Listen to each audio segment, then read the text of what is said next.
from the betting capital of the world, giving raw and real breakdowns of mixed martial arts and recapping UFC events like no one else, with producer Martin on the ones and twos and combat sports betting expert Effie. You're listening to Any Action Sportscast. Any Action Sportscast. So put your headphones on and let's take this podcast to the next level. What's up, guys? It's your boy Effie with Any Action Sportscast, and this is how I'm betting UFC Vegas 64. Now, depending on how you're looking at it, you're either going to want to take our bets or fade our bets, because last week we lost over 5 units. We're on a 2-week losing streak, and in those 2 weeks we lost 9 units. We're spiraling out of control, and we really got to get the ship corrected this week with our 5 bets. We have 2 moneyline bets, 2 prop bets, and 1 parlay. So we're going to go over our 5 bets, and then the fights that I haven't talked about, I'll give you guys a quick lean on the card or how I think the fight's going to go. But we'll try and make this quick, man. It's 9 o'clock here in Vegas. And yeah, let's get right into it. Our first bet of the night is Neil Magny, the Hasten Sensation, at minus 120, 1.2 units. Now he's fighting D-Rod. D-Rod's coming off robbing the Leech, and that wasn't that long ago. I was surprised to see him, have that fight with the Leech. In a fight where he was 10 pounds heavier than the Leech, and he still barely won in the fight. Like I said, I thought he lost. That's neither here nor there. But yeah, then he got booked against Neil Magny a month after that, and he took a lot of damage.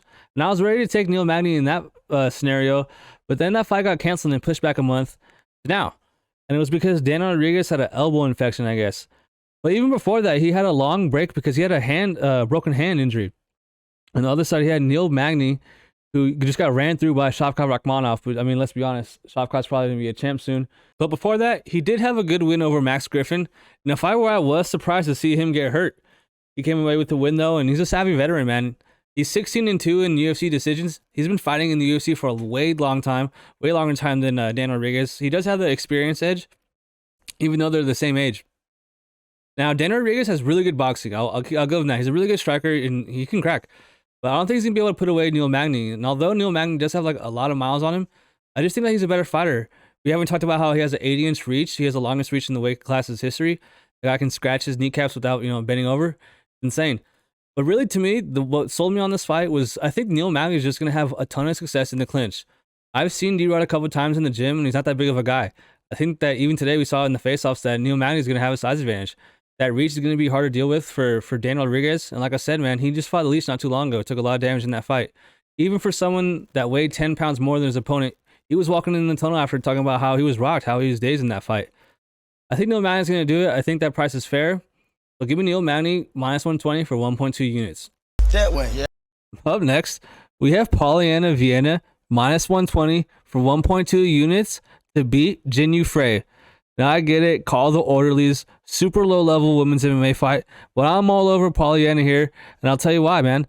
She's going to be a bigger fighter here, and, granted, she was a bigger fighter in her last fight, and she still lost, but Tabitha Ricci's way better than both these fighters, in my opinion. Both these fighters aren't very good, but I just think that Polyana is a bit better here. Jinh Yu Frey has good striking. She has really good counter-striking. She has good straight left lead jabs. And, if you look at her record, man, she could be 4-1 in her last 5 fights. She was beating Kate Hansen pretty easily, and then she got submitted there in the 3rd round. She lost to Loma Lukbumi, the future GOAT. And then, rattled off 2 good wins. And in her last fight, you could have said she beat Demopoulos. On the other hand, Polyana, like I said, got beat by super hot Tabitha Ricci, Baby Shark. But before that, submitted Mallory Martin. Before that, Emily Whitmire. All 3 of her UFC wins are over women that aren't in the UFC anymore. She's never won a decision. Her striking isn't the best, and she's super okay with playing off her back and pulling guard. But I do think that she has a better grappling advantage than Jinh Yu Frey here. She's going to be the bigger fighter here. So give me the girl that's 7 years younger with a slight, high in reach advantage. I just really don't like that Kate Hansen was able to submit Jinh Yu Frey in that 3rd round. It's just a bad look to me. If you're getting submitted by Kate Hansen, for sure Polyana is going to be able to submit you if you give her a window. So give me Polyana Viana minus 120 for 1.2 units. That way, yeah. Our next bet is going to be in the Miranda Maverick versus Shana Young fight. We bet this fight to not go the distance at minus 115 for 1.15 units. I feel really confident on this bet because I'll be honest, I just think that these two girls are on 2 different levels. I think Miranda Maverick is levels ahead on the mat than Shana Young. I think that she's going to be able to finish this girl as soon as she gets her down, whether it be via submission or via ground and pound. Now, it helps that this is a rematch. These girls fought in an exhibition match where Maverick did finish the fight. But, this is later on in their careers. They're different fighters, different women at, this point in their careers, different skill sets. But I just think that Miranda Maverick is just way better. And if you look at her career, man, she's fighting with a chip on her shoulder. She got screwed against Macy Barber big time, and then she got dominated by Blanchfield. There was a chance she could have been on a 3-fight losing streak if she didn't beat Sabina Mazo. Now, on the other side, Shana Young is just not very good. Her only UFC wins against Gina Mazzani, who's not very good, and she comes in against Maverick in her last fight and misses weight, on a pay-per-view card nonetheless. I really do think that Maverick's going to come out and make a statement and get a statement win. But I think that she's going to finish the fight in that first or second round because although Shana Young's a taller, bigger fighter, so is Sabina Mazo. And as soon as she caught a leg kick, or not even that, just as soon as she's getting an opportunity to get her down, whether it be catching a leg kick or wherever, pursuing against a cage, getting her down, double leg, body lock, whatever. I just think that she's going to be able to finish the fight whenever. I don't think it's going to go 15 minutes. So give me this fight doesn't go the distance at minus 115, 1.15 units. That way, yeah. Our next bet takes place in the Mario Bautista versus Benito Lopez fight. We have this fight not to go the distance at minus 115 for 1.15 units. Now, we want to talk about red flags. Lopez hasn't fought in 3 years, and he did get a win over Vince Morales, who is a good fighter. It was a good performance. But the fact that he has had 4 UFC fights in the last 5 years, and he's fighting a guy in Mario Bautista who just beat a guy that's super durable in Kelleher, and has shown to be a really good, dangerous fighter. He couldn't finish Perrin, but Perrin's a super durable guy himself. And I just think that, man, that's a big red flag. And then you add the fact that he missed weight today. We're filming on Friday night here. And so it's actually like bizarre to see this guy, have such a long layoff and then come in and miss weight. It's a huge red flag. Now everyone knows that he became a realtor during those 3 years. So you have to question is like one foot out the door? Like you're making money outside of fighting now? Like how serious are you taking this? And he's on Instagram posting about how easy this weight cut and how he's thanking the UFC PI for, making it an easy weight cut. And he goes in there and he misses weight. Man, you want to talk about red flags? And then you add the fact that he's fighting a killer like Bautista.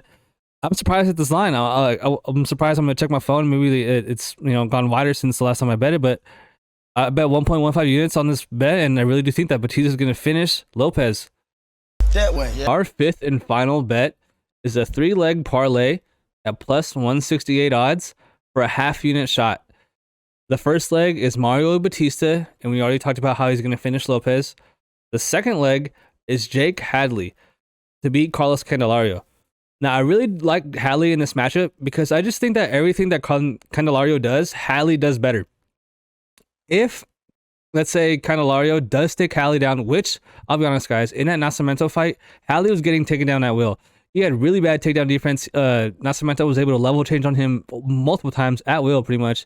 That second round, he got taken down 40 seconds into the round and didn't get up until there was like 90 seconds left in the round, and he had to scoot to the fence. He got dominated in that fight, I'll be honest. But Nascimento is good, and honestly, I wouldn't be surprised to see him make some noise later on in the UFC.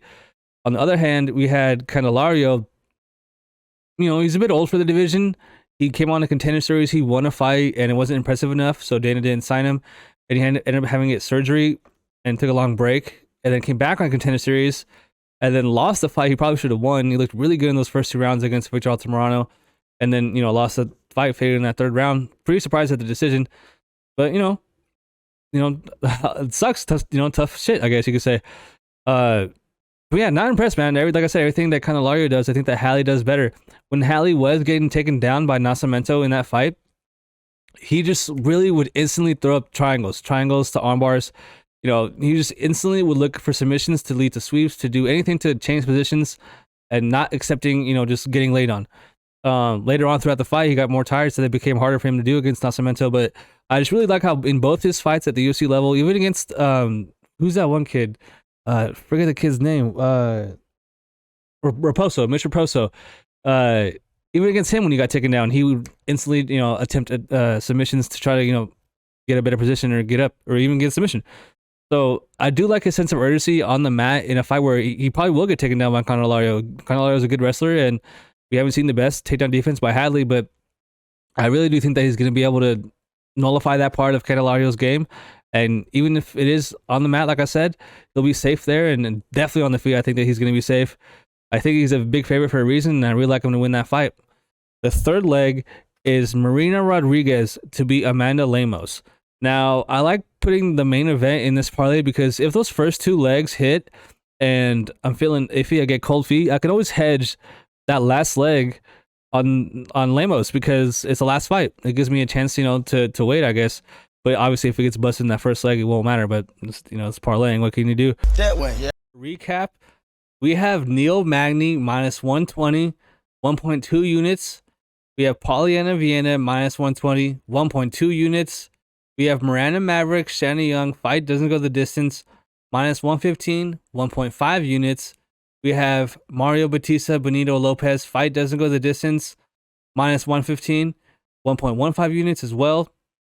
And our last bet is a 3-leg parlay at plus 168 for a half unit shot, with the 3 legs being Mario Bautista, Jake Hadley, and Marina Rodriguez. Now let's go over the whole card, the rest of the fights that we haven't talked about at all. First fight, Ramona Pascual, Tamires Vidal.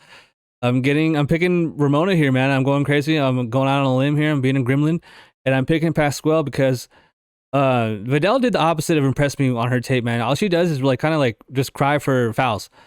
She's really small. She was getting her ass kicked by Perez. It's funny, on my notes, I have look like ass versus Eileen Perez. He fought her in like this mini cage. It was crazy. Not very good. Nothing to write home about. I really don't understand how she's in the UFC. Roman Pascual is going down in weight, and obviously, not obviously, but sure enough, it's Friday night, and she missed weight. So, gonna be the bigger fighter there, 100%. She's actually 0-2 in the UFC, but she's fought a really good fighter. That Nunes girl is actually like pretty good in my opinion. And Jocelyn Edwards missed weight against her, and then she just was way bigger. I expected Ramona Pascual to have a grappling advantage in that fight, and she wasn't able to get her down, especially along the cage. Edwards just like point fighted her, spammed her, and leg kicked her, front kicked her to a decision. I think the Ramona's going to be able to win this fight, though. I don't think that's going to happen here with Vidal. So yeah, I'm going with the underdog, Ramona Pascual. We talked about Hadley, Candelario, Johnny Munoz Jr. versus Liudvik Sholinian. Now this sucks because I really want to. Actually, no, I'm picking Liudvik. All week I was thinking I was going to pick Munoz, and then he came into the weigh-ins, and he looked very good. Yeah, shout out to MMA Propaholic. He actually tweeted it too. Munoz Jr. was like shaking. Like, I don't like to make a lot about the weight cuts because it's like you're cutting weight. Obviously, you're going to look bad. Like, that's like the worst thing you could do to your body. But it's the matchup. It's Liudvik's a Ukrainian national wrestling team member. Like, he's a good wrestler. The guy, he's not very good anywhere else. Like, the reason why I don't fade him the whole time is because his striking's bad. Like, he doesn't do anything good on the feet. He just really has to rely on you just not being able to get up, really. He's wet blankets you. We all saw him on The Ultimate Fighter. His story was like kind of sad. He like FaceTimed his parents and he lost. He was all crying. He was wearing the bucket hat all the time. But on the other hand, Munoz Jr. really hasn't really impressed me that much for me to lay that price on him. And so it's a dog or pass for me, man. I think Liudvik can win minutes, and especially if you're coming into the weigh and looking like that, who knows where your gas tank might be, especially against a fighter that's going to try to wrestle you and make you use it. It's just funny though, because Liudvik does gas himself, like, so it's kind of like that meme with Spider-Man meme. But yeah, give me the underdog. I'm switching my pick. I'm going with the underdog. Give me Liudvik. Shout out to Ukraine. Shout out to Kiev. Let's get it. We talked about Jin Frey, Polyana Viana. We talked about Bautista, Lopez. Talked about Maverick and Shana Young.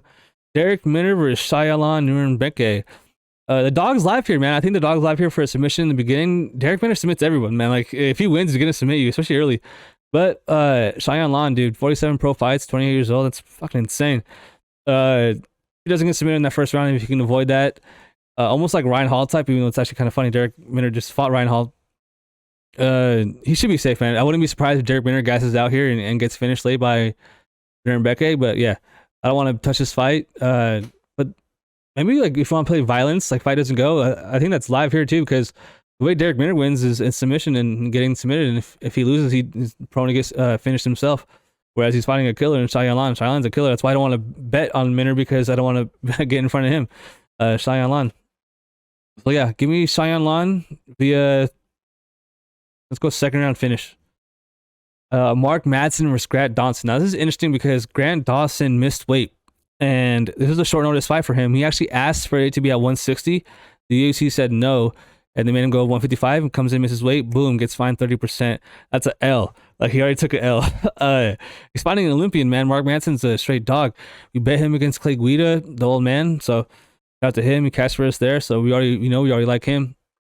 Grant Dawson is good, man. He left Krause's gym, went to AT&T. And out there in Florida, American top team, to hopefully get some good training. And it's not a good look to miss weight, but to me, it tells me the fact that he wanted at 160, probably knew he's probably big, man. So, as far as the fight goes, it's funny to see Grant Dawson as such a favorite because it makes me kind of want to sprinkle on Mark Madsen. He's gonna be able to win in minutes, man. It's not like I really don't think that Grant Dawson's gonna be able to avoid getting taken down, especially in those first 2 rounds. And if Mark Madsen gasses, which I wouldn't be surprised if he does. It could get interesting there in that 3rd round, but at the same time, you're coming missing weight, short notice fight. You might get just straight gassed out yourself by getting dominated, not being able to get up against an Olympic wrestler in Mark Madsen. So I don't know. Is Grant Dawson going to be the guy to take the 0 away from the undefeated Olympic wrestler? I don't know. I kind of want to bet on Madsen, but I'm not going to because I already have enough bets for this card. I'm going with the pick is going to be the underdog. Give me Mark Madsen, the guy that made weight. After that, we have Tagir Ulanbekov versus Nate Maness. Shout out to Nate Maness. I actually have a funny story about this fight. So Tagir, first of all, I lost 5 units on him against Tim Elliott, and I'll never forgive Tim Elliott for gripping the gloves and cheating like that. What a dog, man. Did anything to get paid, I guess. Shout out to him. But yeah, Tagir's not very good, man. That was a very good lesson I learned there. He didn't really impress me, man. He's at Khabib's camp, and I feel like if he wasn't in that camp, people will be all over Nate Maness here. It was obviously the big story going into this fight was his ability to make 125. Can he make 125? He's fought at 155, 145. And it's a big cut, man. He's huge, and he made weight. And it's funny because like 5 people missed weight today, and he's the guy that everyone thought was gonna miss weight. So respect to him, man. He's a pro. And it's actually funny. Shout out to Stranglers and Anglers. Follow them on Instagram. They're like up and coming podcast too, just like I am. And they like tweeted this meme or like posted this meme of SpongeBob asking for water because like he's all sucked up and talking about Nate Maness, and we were talking like, oh, that's funny. And Nate actually jumped in the conversation and was like, yeah, bro, like that shit like is like it was an easy cut or something, like, oh, it's all good or something. And he ended up saying that like if you don't have an injury, then like it's just mental toughness of making weight. And I was like, oh damn, like that's crazy. I mean, it's one thing to be on Instagram the night before your fight, but like talking to random people, but I don't know, that was pretty cool. I was like, oh yeah. So shout out to Nate, man. I hope you win, but it's gonna be a tough matchup. Tagir, I'm gonna try to get him down, wrestle him down. He already fought his teammate, Nate Maness, fought Umar. Umar's way better than Tagir, so they're not even close in my opinion. But I'm going with Tagir. Yeah, I'm gonna pick Tagir. He's young in his career. I wouldn't be surprised to see him making improvements, but yeah, give me Tagir. Oh man, after that, we have the trash can battle of the century. Josh Parisian versus Chase Sherman. I'm not going to spend too much time on this. I'm picking Chase Sherman. I think that his striking's better, but I wouldn't be surprised to see Josh Parisian get him down. We saw Parisian get rocked by Vidal, and Vidal's like the worst heavyweight in the UFC, or at least like bottom 3. And I mean, but so are these 2 guys. No disrespect, man. These guys are pro fighters, and I'll sacrifice a lot to fight in front of us and give us something to watch, but I'm not betting this fight. I'm picking Chase Sherman, and I'm gonna move on with my day. We talked about Neil Magny and D-Rod. We haven't really talked about Marina Rodriguez and Lemos, the main event. I'm picking Rodriguez here. I've bet on both fighters in like their careers. I think they're both really good fighters. It's gonna be a really good fight. The thing that it comes down to me, I think that we've never seen Lemos in 5 rounds, and kind of like a casual take, like, oh, like what's her gas stick gonna look like? And it's like, oh, it's dude, she's like her gas now because she's fucking beating people's ass. Like, it's hard to beat people's asses for 3 15-minute rounds or like 5-minute rounds. But Mirand, dude, she's a slow starter, comes on late, and that's really what I think is gonna happen here. In her last fight, we had her against Shayilan, and that was a sweat for sure. I actually thought she lost. So take that for what it's worth. But like I said, they only have her in a parlay, so if she's the last leg, I can definitely hedge with Lemos. Lemos has the power advantage here, no doubt. She can put girls down. It's very rare to see that in girls, women's MMA, but I think that Marina is going to be able to avoid the damage early on and just come on late and win a decision or finish the fight late after Lemos is tired. As far as the grappling, Lemos, did submit Watterson, but we also have seen her submit in that first round too by Andrade. It's hard to say, but I will say I was pretty pleased to see the pretty big size advantage that Rodriguez had on the face-offs. As far as the speed advantage, I'm going to give it to Lemos. The striking is pretty even with. I think that Marina is a better technical striker, better counter striker, better distance management. Whereas Emmanuel Lemos can really just crash the pocket and really use explosive striking with big hooks, kicks, knees to the body. Dangerous fighter, man. It's going to be a sweat for sure. But that's it, man. That's it for my show. It's like I had to rush through that end there. Sorry about that. It's been late, man. It's 11 o'clock here in Vegas now. I had to work 130 hours this week. I'm finally off. It's my Friday night. I got my beer right here. Got a little bowl right here. It's all good. We're gonna watch the fights tomorrow. We're gonna watch Tennessee upset Georgia. Probably not, but they're gonna cover +8. Make sure you bet that, and the Astros are gonna win the World Series too. So make sure you put those bets in too. Let me know what you think about my bets. What you think about our show this week. Sorry for it being late, but we'll definitely be on time for next week. We already have like 3 bets in for next week. And I'm super pumped to talk about that card, man. Izzy versus Alex, Dustin versus Chandler, dude. Even Bryce Mitchell versus Tapuria. I'm pumped for Weili Zhang versus Carla. Dude, it's stacked. That's a stacked card for sure. I'm pumped. So yeah, man. See you guys next week. Make sure you hit that like button, hit that subscribe button. Peace.